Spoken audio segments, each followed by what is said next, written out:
आज के न्यूज़ का टाइटल देखकर आप सभी को पता है कि आज हमारा टॉपिक क्या रहने वाला है।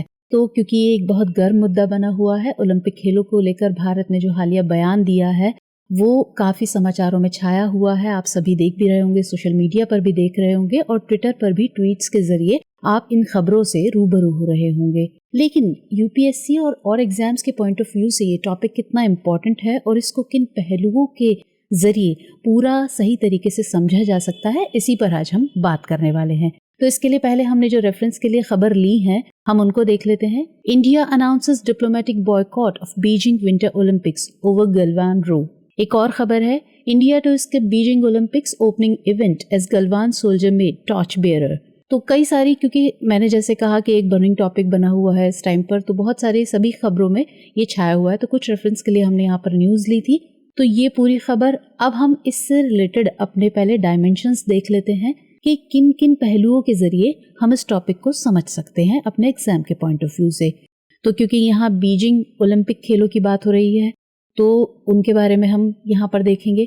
भारत ने जो इसका बहिष्कार की बात की है, राजनयिक बहिष्कार की, उसका कारण क्या है और क्या इसके अलावा जो और देश हैं, अगर किसी देश ने किया है इन खेलों का बहिष्कार तो वो कौन से देश हैं, उनके क्या कारण हैं, और इंडिया ने जो ये बहिष्कार की बात की है इसको लेकर रिएक्शंस क्या हैं अलग अलग कंट्रीज़ के, और भी सब चीज़ों को लेकर अलग अलग जो भी रिएक्शंस हैं उनकी बात करेंगे। और फिर क्योंकि यहाँ गलवान वाली संघर्ष की बात हो रही थी तो वो उसकी पृष्ठभूमि को हम यहाँ समझेंगे, और कोई अगर अन्य महत्वपूर्ण विवाद है तो भारत और चीन के संदर्भ में उसको समझेंगे, और ओवरऑल इसका क्या इम्पैक्ट रहेगा, क्या प्रभाव रहेगा, उसको देखेंगे। और फिर लास्ट में हमेशा की तरह एक प्रश्न आपके लिए रहेगा। तो मामला क्या है कि जो भारत है उसने बीजिंग शीतकालीन ओलंपिक खेलों के उद्घाटन और समापन समारोह में शामिल नहीं होने का ऐलान किया है। और क्यों किया उसने कि गलवान विवाद पर इन खेलों के राजनयिक बहिष्कार की घोषणा की है। दरअसल विदेश मंत्रालय ने इसके बारे में घोषणा की और इस घोषणा के बाद प्रसार भारती द्वारा भी दूरदर्शन पर इन खेलों के उद्घाटन और समापन समारोह का प्रसारण नहीं करने का बयान जारी किया गया कि इसका लाइव टेलीकास्ट जो है नहीं किया जाएगा। लेकिन पाकिस्तान के प्रधानमंत्री इमरान खान, रूसी राष्ट्रपति व्लादिमीर पुतिन, सऊदी अरब के क्राउन प्रिंस मोहम्मद बिन सलमान, मध्य एशियाई गणराज्य कजाकिस्तान, किर्गिस्तान, ताजिकिस्तान, तुर्कमेनिस्तान और उज्बेकिस्तान के राष्ट्रपति उद्घाटन समारोह में शामिल होने वाले हैं। इस दौरान पाकिस्तान और चीन के मध्य द्विपक्षीय समझौतों पर वार्ता होने की भी उम्मीद जताई जा रही है। तो आज से शुरू होने वाले इन शीतकालीन ओलंपिक खेलों का समापन 22 फरवरी 2022 को होगा। अब यहाँ पर हम बीजिंग शीतकालीन ओलंपिक खेलों के बारे में ज़्यादा डिटेल्स में नहीं बता रहे हैं, जैसे इसका मैस्कॉट या इसके बारे में पूरी डिटेल, और या फिर राजनयिक बहिष्कार क्या होता है, किस तरीके से होता है, तो वो सब हम यहाँ डिटेल में इसलिए नहीं बता रहे हैं क्योंकि इससे पहले भी हम इस पर एक न्यूज़ प्रोग्राम कर चुके हैं और उसमें इसके बारे में पूरा डिटेल में दिया गया है कि राजनयिक बहिष्कार क्या होता है, उसके क्या मायने हैं जो बीजिंग शीतकालीन ओलंपिक खेलों का। क्योंकि उस वक्त अमेरिका ने इन खेलों के बहिष्कार की बात की थी, राजनयिक बहिष्कार की, तो ये चर्चा में बना हुआ था। तो उसके लिए आप आई बटन पर क्लिक करके ये टॉपिक पूरा देख सकते हैं और इसकी पूरी डिटेल में इसे देख सकते हैं। चलिए अब की बात करते हैं। इनमें 7 खेलों के अंतर्गत 15 विभिन्न प्रारूपों यानी डिसिप्लिन्स में कार्यक्रम आयोजित किए जाएंगे और इनके तहत पदकों के 109 सेट्स प्रदान किए जाएंगे, जो कि प्योंगचांग 2018 के शीतकालीन ओलंपिक की तुलना में 7 ज्यादा हैं। प्योंगचांग 2018 के जो ओलंपिक थे शीतकालीन, उसका मैस्कॉट सोहरांग था। ये सोहरांग की बात करें तो ये कोरियाई भाषा में सोहो का अर्थ है सुरक्षा, जबकि रंग हो रंग आई के मध्य अक्षर से आता है जो बाघ के लिए एक कोरियाई शब्द है।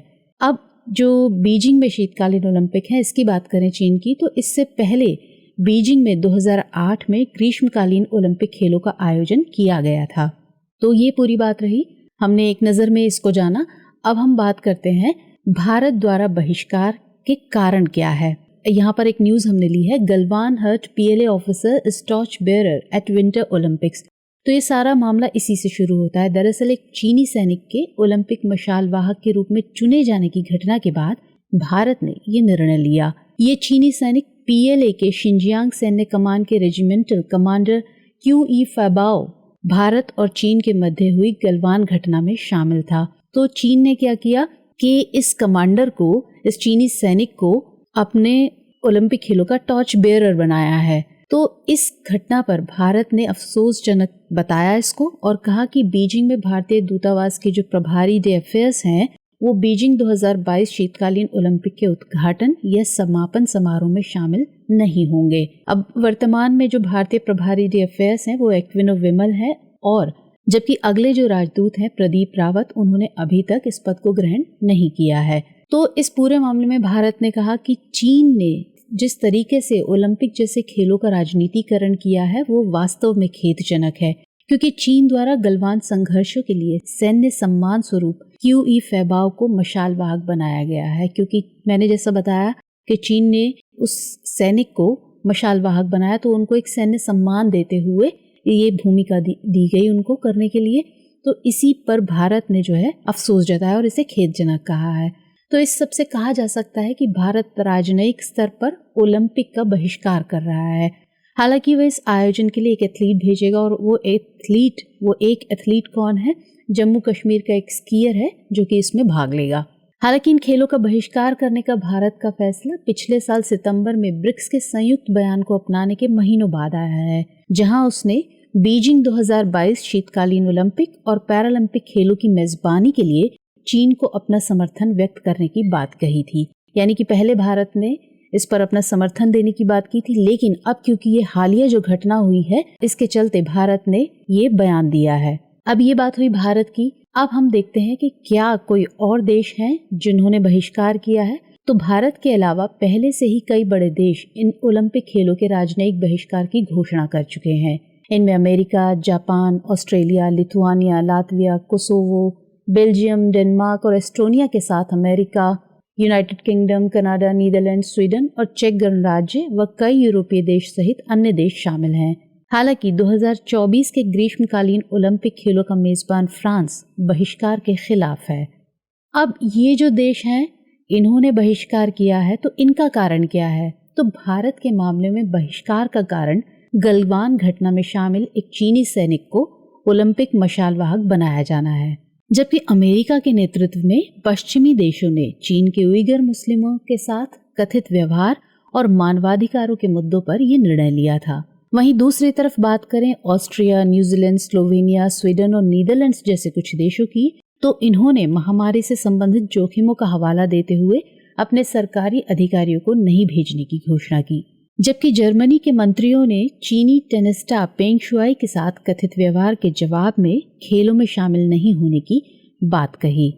तो हमने ये सारा देखा कि किस किसने बहिष्कार किया है, क्या कारण बताया है। अब भारत ने जो ये बयान दिया है उसको लेकर प्रतिक्रियाएं क्या है अलग अलग देशों की ओवरऑल मामले में, तो उसको हम यहाँ जानते हैं। तो अमेरिका की बात करें तो अमेरिकी सीनेट ने इस चीन के इस कदम को शर्मनाक बताया है और कहा कि अमेरिका ऐसी हर देश के साथ खड़ा हुआ है जो चीन की इस तरह की गतिविधियों के खिलाफ आवाज उठा रहा है, और अमेरिका ने साथ ही भारत के इस कदम की सराहना भी की है। जबकि जर्मनी के मंत्रियों और जो स्पोर्ट्स मिनिस्टर हैं उन्होंने भी कहा कि वो चीन की यात्रा नहीं करेंगे ओलंपिक खेलों के लिए। लेकिन राष्ट्रपति पुतिन की बात करें तो उन्होंने जो ये राजनयिक बहिष्कार है, डिप्लोमेटिक बॉयकॉट है बीजिंग विंटर ओलंपिक्स का, उसे फंडामेंटली रॉन्ग बताया है कि जो देश इस तरीके का बॉयकॉट कर रहे हैं वो फंडामेंटली गलत है। तो इस पूरे मामले पर चीन की क्या प्रतिक्रिया है? जैसे कि और देशों ने भी बहिष्कार किया, तो चीन ने कहा था कि इन सब को जो चाइना का बॉयकॉट कर रहे हैं, इन खेलों ओलंपिक खेलों का बॉयकॉट कर रहे हैं, तो इसकी कीमत चुकानी पड़ेगी। साथ ही उसने कहा कि जो ये बॉयकॉट किया जा रहा है डिप्लोमेटिक, तो उसको कोई फर्क नहीं पड़ता है और जो खेल हैं वो अपने पूरी तरीके से सही तरीके से संपन्न होंगे। तो ऐसा उसने कहा था। अब जो ये भारत ने बयान दिया, इसकी गलवान संघर्ष की हमने इसमें बात की, तो इसकी पृष्ठभूमि को अब हम थोड़ा समझ लेते हैं। तो गलवान घाटी पश्चिम में लद्दाख और पूर्व में अक्साई चीन के बीच स्थित है, जिसके कारण ये रणनीतिक रूप से बेहद महत्वपूर्ण हो जाती है। पीछे की बात करें तो प्रधानमंत्री नरेंद्र मोदी ने सितंबर 2014 में अहमदाबाद में राष्ट्रपति शी जिनपिंग की मेजबानी की, जबकि पीएलए द्वारा उसी समय पूर्वी लद्दाख में चुमार में उल्लंघन किया गया। इस दौरान पीएम मोदी ने राष्ट्रपति शी से चुमार अपराधों की जांच हेतु कहा, क्योंकि पीएलए हमेशा एलएसी पर सक्रिय हो जाता था जब भारत में चीनी उच्च स्तरीय वार्ताएं होती थी। ये LAC का पूरा विवाद क्या है, ये क्या है LAC, इसको जानने के लिए भी आप हमारा एक न्यूज़ प्रोग्राम देख सकते हैं, भारत चीन संबंध LAC को लेकर। तो मार्च 2013 में PLA ने दौलत बेग ओल्डी सेक्टर में देपसांग बुल्गे में घुसपैठ की, जब तत्कालीन चीनी प्रधानमंत्री ली केकियांग भारत यात्रा पर थे। भारतीय सेना के जवाबी युद्धाभ्यास के चलते PLA यानी पीपल्स लिबरेशन आर्मी चुमार संघर्ष से पीछे हट गया, लेकिन देपसांग क्षेत्र में अभी भी बाधा डालता रहता है। 2015 में ब्रिक्स शिखर सम्मेलन में प्रधानमंत्री मोदी ने राष्ट्रपति शी के साथ LAC मुद्दे पर जोर दिया, लेकिन उन्होंने अपने रवैये से साफ कर दिया कि इस सीमा विवाद को हल करने में उनकी कोई दिलचस्पी नहीं है। जून 2020 के मध्य में गलवान घाटी संघर्ष में एक कर्नल सहित 20 भारतीय सैनिकों की मौत हो गई थी। इसे बीते 4 दशकों में दोनों देशों के बीच सबसे खूनी मुठभेड़ कहा जा रहा है। पिछले साल चीन ने पहली बार आधिकारिक तौर पर अपने एक बटालियन कमांडर सहित PLA के 4 जवान गलवान घाटी में भारतीय सैनिकों के साथ संघर्ष में मारे जाने की घोषणा की थी। इसके अलावा अभी एक ताज़ा मुद्दा है, जो कि हाल ही में चीन की PLA द्वारा अरुणाचल प्रदेश के एक लड़के को अगवा कर कैद कर प्रताड़ित करने की घटना हुई और इसने इस चिंगारी को फिर से हवा दे दी। अब ये पूरा मामला जिस तरीके से हुआ, उसका असर क्या होगा या प्रभाव क्या हो सकता है। तो प्रसार भारती ने घोषणा की, भारत के प्रसार भारती ने कहा कि वो इस तरह का कोई भी लाइव टेलीकास्ट उसके उद्घाटन समारोह या समापन समारोह का नहीं करेगा। लेकिन प्रसार भारती के अलावा अन्य किसी भी प्रमुख प्रायोजक या प्रसारक ने अब तक इन खेलों के आधिकारिक प्रसारण को न दिखाने जैसी इस तरह की कोई घोषणा नहीं की है। ये ज्यादातर देशों द्वारा किया जा रहा एक राजनयिक बहिष्कार है, यानी कि इसका मतलब है कि इसमें इन देशों के एथलीट शामिल होंगे। और ऐसी भी आशंका है कि अमेरिका के नेतृत्व में उठाया गया ये कदम चीन को भी भविष्य में ऐसा करने के लिए उकसा सकता है, क्योंकि अमेरिका 2028 में और ऑस्ट्रेलिया 2032 में ग्रीष्मकालीन ओलंपिक खेलों की मेजबानी करने वाले हैं। इससे खेल जैसे सौहार्दपूर्ण आयोजनों में भी एक विद्वेषपूर्ण वैश्विक राजनीति को बढ़ावा मिल सकता है। और दूसरी, भारत के मामले में जो बड़ी बात है वो ये कि इस मशाल वाहक और अरुणाचल प्रदेश के लड़के के मुद्दे ने भारत चीन के जो आपसी संबंध है उनकी खाई को और गहरा कर सकते हैं। चलिए अब देखते हैं इस पूरे टॉपिक के मद्देनजर हमने आज क्या प्रश्न रखा है। तो राजनयिक बहिष्कार से आप क्या समझते हैं? यह अंतर्राष्ट्रीय संबंधों में वर्तमान स्थिति को कैसे प्रभावित करता है, समझाइए। तो आज के टॉपिक में इतना ही। मिलेंगे अगले सेशन में किसी नए टॉपिक के साथ। तब तक के लिए स्वस्थ रहिए, सुरक्षित रहिए। जय हिंद।